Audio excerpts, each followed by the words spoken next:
Hello students, good morning. आज हम सभी लोग क्लास 9th का सोशल साइंस पढ़ेंगे, ज्योग्राफी, जिसका चैप्टर नंबर 3 है अपवाह या ड्रेनेज। अब हम लोग यहाँ थोड़ा सा अपवाह या ड्रेनेज के बारे में जानने की कोशिश करते हैं। ड्रेनेज जो है वो उसका जो हिंदी मीनिंग निकल कर आता है वो जल निकास निकल कर आता है। तो अब हम जल निकास को ही अपवाह से ही यहाँ पर जोड़ने का प्रयास करते हैं। अपवाह जो है वो क्या है? किसी क्षेत्र में एक निश्चित क्रम में प्रवाहित होने वाली नदियों और उनकी शाखाओं के तंत्र को अपवाह तंत्र कहा जाता है। यानी जब नदी उद्गम स्थल से लेकर के और जहाँ तक यानी सागर में मिलने तक जहाँ तक वो प्रवाहित होती है ना।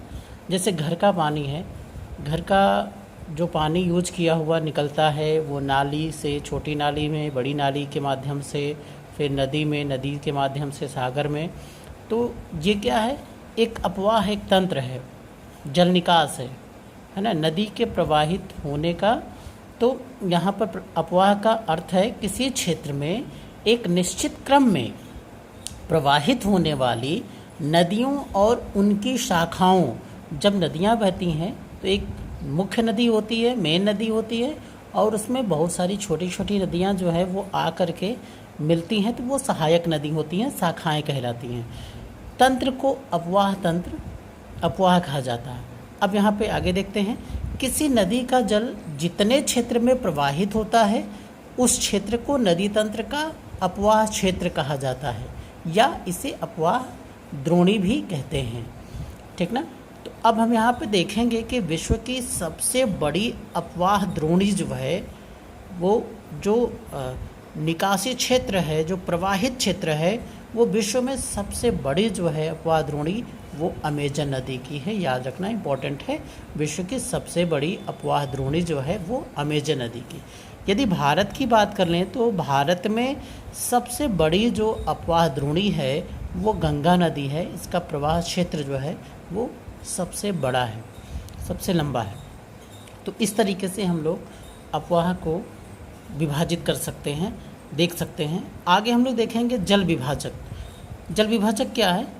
दो पड़ोसी अपवाह द्रोणियों के मध्य स्थित उच्च भूमि जिससे उनकी प्रवाह दिशा पृथक हो जाती है, जल विभाजक कहलाता है। जल विभाजक है यहाँ पे, और हम लोग चित्र के माध्यम से थोड़ा सा देखने का प्रयास करेंगे यहाँ पर कि ये धारा एक आ है, धारा ब है, और ये ऊपर जो उच्च स्थान है, यानी दो पड़ोसी अपवाह द्रोणियों यानी अ और ब अपवाह द्रोणियों के मध्य स्थित उच्च भूमि, ये उच्च भूमि है बीच का, ठीक ना, उच्च भूमि जिससे उनकी दिशा, प्रवाह दिशा जो है वो अलग अलग हो जाती है, विभाजित कर देती है, ये जल विभाजक कहलाता है।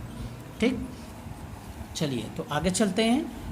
अपवाह प्रतिरूप। अपवाह प्रतिरूप में हम देखेंगे कि इससे नदी की धाराएं एक निश्चित प्रतिरूप को निर्मित करती हैं जो उस क्षेत्र की भूमि की ढाल, जलवायु संबंधी अवस्था तथा अधस्थल शैल संरचना पर आधारित होती हैं। किसी नदी की जब प्रवाह तंत्र होता है, जब बहाव होता है, वो उस क्षेत्र की, जिस क्षेत्र में वो फैलती है, बहती है, निकलती है, उस क्षेत्र में वहाँ की भूमि की ढाल, वहाँ की जलवायु संबंधी अवस्था और शैलों की संरचना पर आधारित होती है। और इसी आधार पर अपवाह प्रतिरूप को हम 4 भागों में विभाजित कर सकते हैं। एक तो ध्रुमाकृति अपवाह प्रतिरूप, दूसरा है जालीनुमा अपवाह प्रतिरूप, तीसरा है आयताकार अपवाह प्रतिरूप, और चौथा है अरीय अपवाह प्रतिरूप। अब हम लोग इसको चित्र के माध्यम से थोड़ा सा देखने का प्रयास करेंगे। ये जो है वो ध्रुमाकृतिक अपवाह प्रतिरूप है। इसमें जब धाराएं किसी स्थान के भूस्थल के ढाल के अनुरूप बहती हैं, इसमें साफ साफ देख सकते हैं ढाल के सहारे नदियाँ प्रवाहित हो रही हैं, ढाल के अनुरूप बहती हैं, तब ध्रुमाकृत प्रतिरूप का निर्माण होता है। इस प्रतिरूप में मुख्य धारा और उसकी सहायक नदियाँ एक वृक्ष की शाखाओं की भांति प्रतीत होती हैं। ये मुख्य शाखा है और बहुत सारी नदियाँ इसमें आकर के मिल रही हैं, सहायक नदियाँ हैं। अब दूसरा है जालीनुमा। तो जालीनुमा ये है, जालीनुमा अपवाह तंत्र। इसको हम लोग देखते हैं जालीनुमा में कि जब सहायक नदियाँ मुख्य नदी में समकोण पर मिलती हैं, सीधे आकर के मिलती हैं, समकोण पर आकर के मिलती हैं, तब जालीनुमा प्रतिरूप का निर्माण होता है। जालीनुमा प्रतिरूप वहाँ विकसित होता है जहाँ कठोर और मुलायम चट्टानें समानांतर पाई जाती हैं। ओके, अब देखते हैं आयताकार अपवाह। आयताकार अपवाह जो है यह प्रतिरूप प्रबल संधित शैलीय भूभाग का विकसित होता है। तो ये जो है इस तरीके से आयताकार अपवाह प्रतिरूप का निर्माण होता है। अब अर्य अपवाह तंत्र देखते हैं। अर्य अपवाह प्रतिरूप जो है वो, यह प्रतिरूप जब विकसित होता है तब केंद्रीय शिखर अथवा गुंबद जैसी संरचना धाराएं विभिन्न दिशाओं में प्रवाहित होने लगती हैं। ये गुंबदनुमा है और ये छोटी छोटी धाराएं जो है वो नीचे की तरफ, ये अक्षारीय प्रतिरूप कहलाता है। इस तरीके से ये अपवाह प्रतिरूप है। हम आगे देखेंगे कि भारत में अपवाह तंत्र, नदियों के प्रवाहित होने का तंत्र, तो हम देखेंगे कि भौगोलिक आकृति के अनुसार भारत में जो अपवाह तंत्र है वो दो भागों में विभक्त किया जाता है। एक तो हिमालय की नदियाँ और दूसरी प्रायद्वीपीय नदियाँ। हम लोग जानते हैं कि हमारे यहाँ जो नदियाँ हैं, नदियों का जो स्रोत है वो दो तरीके से हम उसको देखते हैं। एक तो हिमालय की नदियाँ और दूसरी प्रायद्वीपीय नदियाँ। अब यहाँ पर हम लोग देखेंगे कि दोनों नदियों में अंतर क्या है, हिमालय की और प्रायद्वीपीय नदियों में। तो हम लोग प्रायः देखते हैं कि भारत जो हिमालय से नदियाँ निकलती हैं वो 12 मासी होती हैं, उसमें वर्ष भर जल होता है, क्योंकि इसमें वर्षा का जल तो आता ही है, साथ में यहाँ पर जो पहाड़ों पर बर्फ़ जमा होता है, जो इकट्ठा होता है, वो पिघल करके जल के माध्यम से, नदियों के माध्यम से ये सागर में मिलता है। तो ये इनमें वर्ष भर पानी भरा होता है, इसलिए 12 मासी नदियाँ कहलाती हैं। लेकिन यदि प्रायद्वीपीय नदियों की बात करें तो ये नदियाँ मौसमी होती हैं और ये गर्मियों में अधिकांशतः सूख जाती हैं, ठीक ना। तो अब नदी की जो संरचना है, इस चित्र के माध्यम से भी हम लोग देख सकते हैं कि यहाँ से ये नदी प्रवाहित होती है, नदी का स्रोत है, यहाँ से मुख्य नदी उद्गम है यहाँ पर।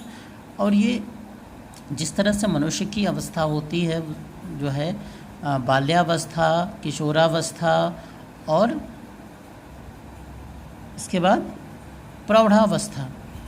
तो बाल्यावस्था में जो नदियाँ होती हैं, जैसे बच्चे होते हैं बहुत ही चंचल होते हैं, नटखट होते हैं, शैतान होते हैं, उसी तरह से जो नदी की ऊपरी अवस्था है वो, उसमें नदियाँ तेज़ गति से प्रवाहित होती हैं, इस पहाड़ से उस पहाड़ पर, पर्वतों से होते हुए तेज़ गति से प्रवाहित होती हैं, झरनों का निर्माण करती हैं। तो ये जिस तरह से बालक जो है चंचल होता है, उस तरह से नदियाँ भी चंचलता को दर्शाती हैं। और जब नदी की मध्य अवस्था जो होती है, इसमें नदी विसर्प का निर्माण करती हैं और इसमें नदियाँ मैदानी क्षेत्रों में प्रवाहित होती हैं। जैसे किशोरावस्था में मनुष्य जो है वो काफ़ी गुस्सैल हो जाता है, काफ़ी क्रोधित हो जाता है। उस तरह से नदियाँ भी जब क्रोधित होती हैं तो बाढ़ का प्रतिरूप, बाढ़ उत्पन्न करती हैं। और यहीं पे नदियाँ जो है मैदानी क्षेत्रों में ही नदियाँ जो है ये मध्य भाग में जो है आकर के सहायक नदियाँ मुख्य नदी में मिलती हैं। इसके बाद नदी की जो निचली अवस्था है, तो इसमें प्रौढ़ावस्था में जैसे मनुष्य मानव स्वस्थ हो जाता है, काफ़ी मंद गति से बहने लगता है। इसी तरीके से नदियों की जो प्रवाह की गति है वो भी मंद हो जाती है। तो यहाँ पर गोखुर नाम की एक संरचना, गोखुर यानी गाय के खुर के समान की आकृति का निर्माण होता है यहाँ पे, तो इसको गोखुर कहते हैं। और ये नदियाँ जब सागर में मिलने वाली होती हैं काफ़ी तो बहुत ही मंद हो जाती हैं, क्योंकि अपने साथ जितने भी अवशिष्ट पदार्थ, बालू या और भी बहुत सारे जो अवसाद अपने साथ बहा करके लाती हैं उसको समुद्र में ले जाने में असमर्थ हो जाती हैं। पानी का बहाव मंद हो जाता है और जो प्रवाह है पानी का वो विभिन्न हिस्सों में बढ़ जाता है, विभिन्न टुकड़ों में बढ़ जाता है। तो इस तरीके से किसी पक्षी की पंजों की आकृति या किसी पौधों की जड़ की आकृति नुमा, ये डेल्टा, साइंस में हम लोग जानते हैं डेल्टा, तो इस तरह से नदियाँ जो है सागर में मिलती हैं, तो इस तरह से ये डेल्टा, इनको डेल्टा कहते हैं। तो इस तरह से ये नदियाँ जो है नदियों की अवस्था होती है। अब हम लोग देखेंगे कि हिमालय की नदियाँ और प्रायद्वीपीय नदियों में क्या अंतर है। आज का हम लोगों का वर्क भी यही रहेगा कि दोनों नदियों में अंतर क्या है, हिमालय की नदियाँ और प्रायद्वीपीय नदियों में। ओके, उम्मीद है आप सबको समझ में आया होगा। बाय।